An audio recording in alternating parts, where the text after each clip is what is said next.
Time for another Soccer Down Here 1v1, and we're catching up with one of the new franchises in USL League One with Vince Gabbert, president of Lexington Pro Soccer, hanging out with us here at SDH. Mr. President, thanks for hanging out with us for a 1v1. Yeah, absolutely. Thanks so much for having me, John. All right, so let's get into the whys and the wherefores here.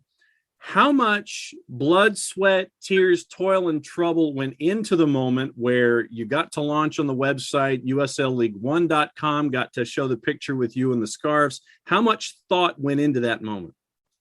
We've been working on this for about 2.5 years. We were fortunate that the league had identified Lexington as a prime target, as an expansion market several years ago, and just through connections and knowing folks here and there, got hooked in with the league, and it really ramped up about 14 months ago. I'd say last June was when it really accelerated.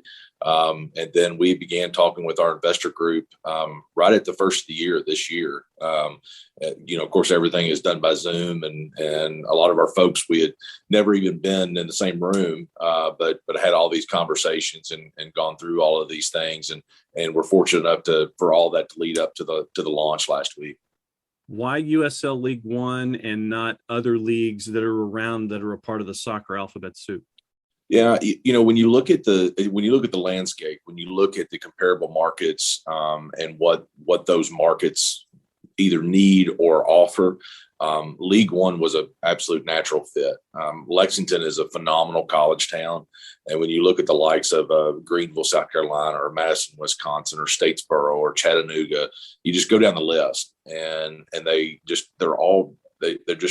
just great towns, and they have a great feel to them. And when you look at what Lexington is missing from a culture standpoint, it just fit.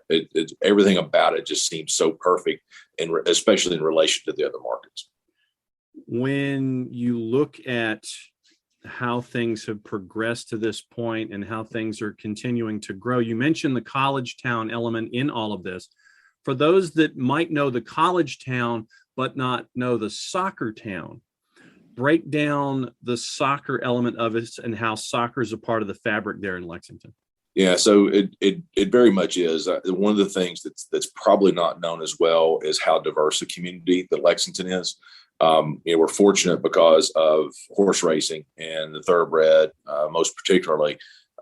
This is a very international city. We have a lot of people here that could live anywhere in the world, and they choose Lexington and Central Kentucky as their home because of the horse. And it's South Americans, it's Latin Americans, it's Europeans, Australians, Irish. I mean, you name it, you go down the list. And Lexington is a very diverse community with lots of different backgrounds and lots of different cultures.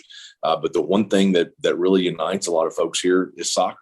And so from the underbelly of what the sport is and what it means for this town, I think is a big deal. And that's only been reinforced by the amount of publicity and the momentum that we got coming out of the launch last week.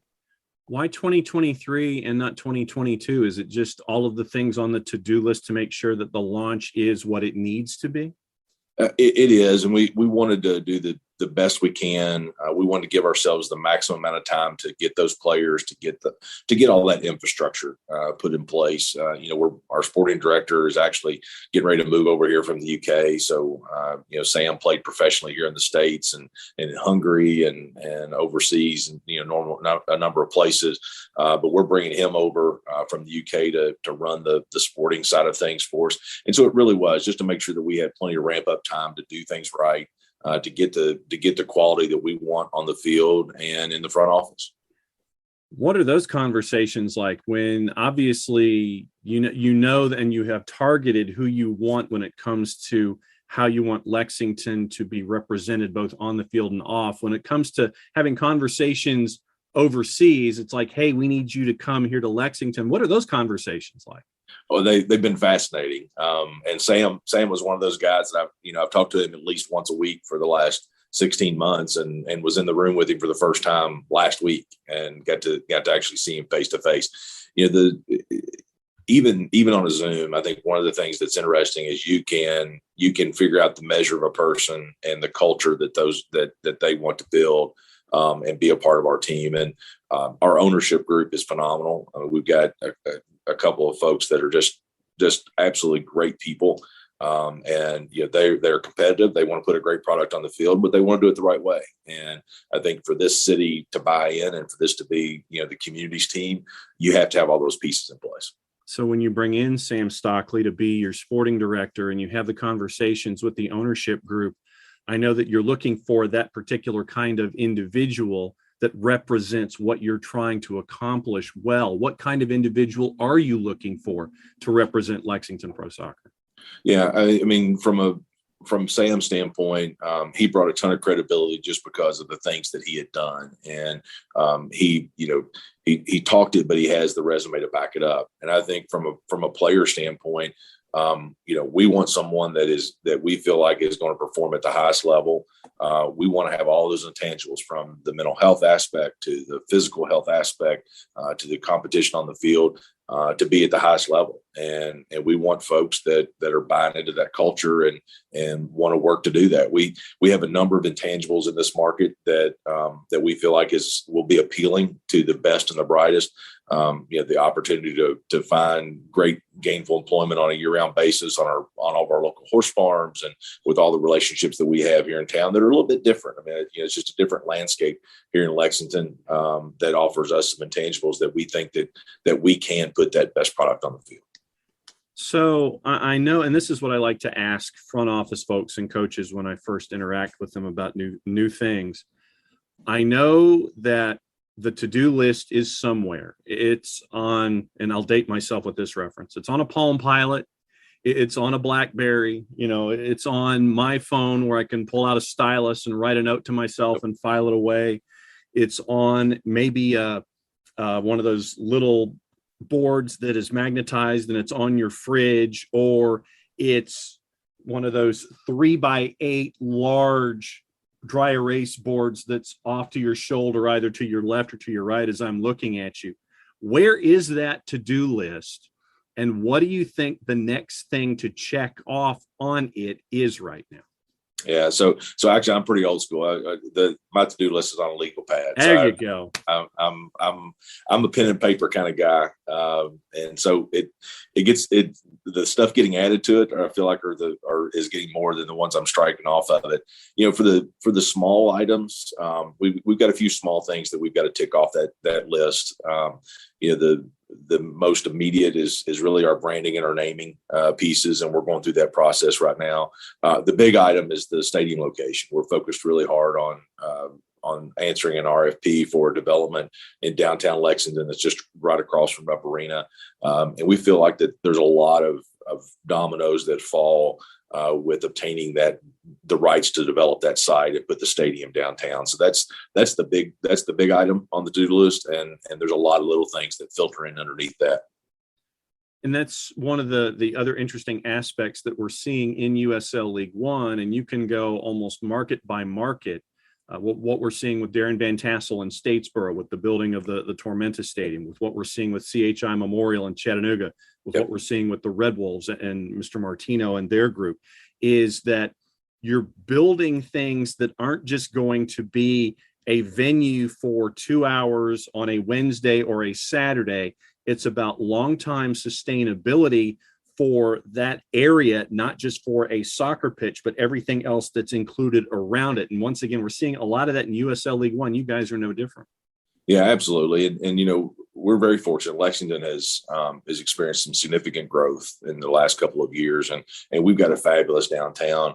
But when you look at what we could add to that and the things that are going on here in this city, it's really a no-brainer. I mean, it would sit very much in the heart of the downtown and be an anchor for all those activities, whether it's festivals or concerts, in addition to what it means for our high school and our local college teams to be able to have a venue like this to be able to play in. For those that don't know the high school and the college element, we've mentioned the fabric in and of itself, but what's the level of competition for folks like UK and Lex Catholic and places like that? What's the competitive framework look like? Yeah, it's extremely competitive. Like a lot of still younger markets, you don't have as big a middle class as you would want. So, there's a couple of a dozen or so really top tier teams. The thing that has become extremely competitive and even better is the women's programs at the high school level.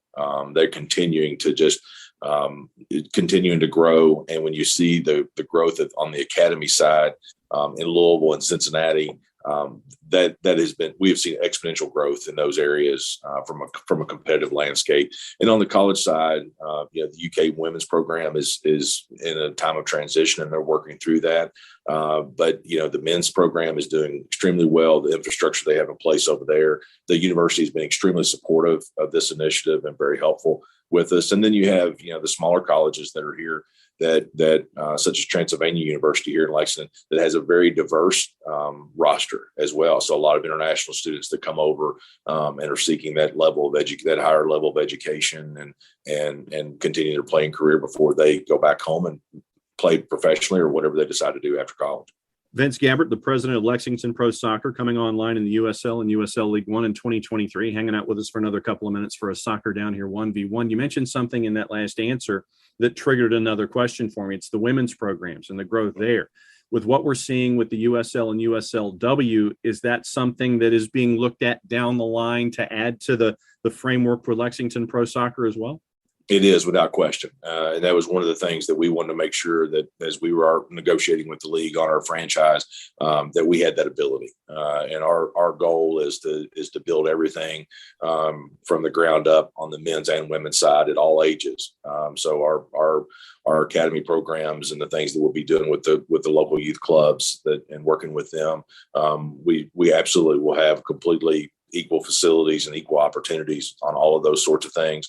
One of our ownership group, both of our owners have daughters that play, but one of our owners has a daughter in academy over at Louisville, and so you see the opportunities that exist and the amount of talent that leaves Central Kentucky, and is going to Cincinnati or to Nashville or to Louisville for those programs. So we absolutely will have both teams professionally, and we'll do everything we can to make sure that that's expedited on the women's side as well.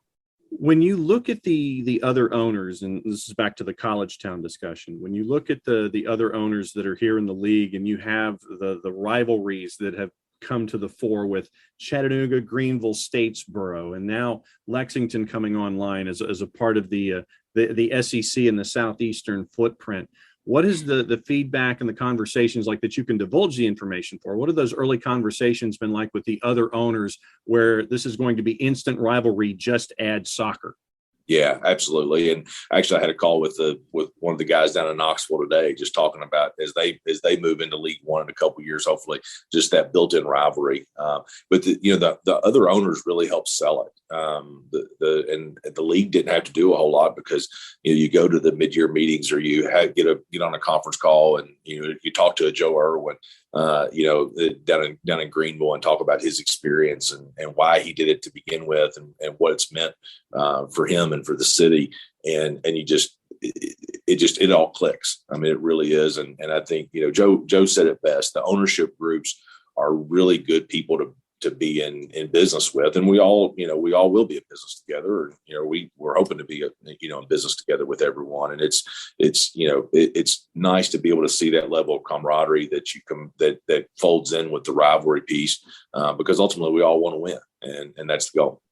And the idea of rising tide lifts all boats, especially in a league that is trying to build the way that USL League One has over the last couple of years, because you're adding franchises out west, adding what's going on there in Lexington as a part of the Southeastern footprint, to where you're not having to go from, say, Lexington to Keno North and play a game out there and then have to come back. And then maybe you're going to Breeze Stevens, to where you get that regionalization that helps out with the overall economics of League One in the long term.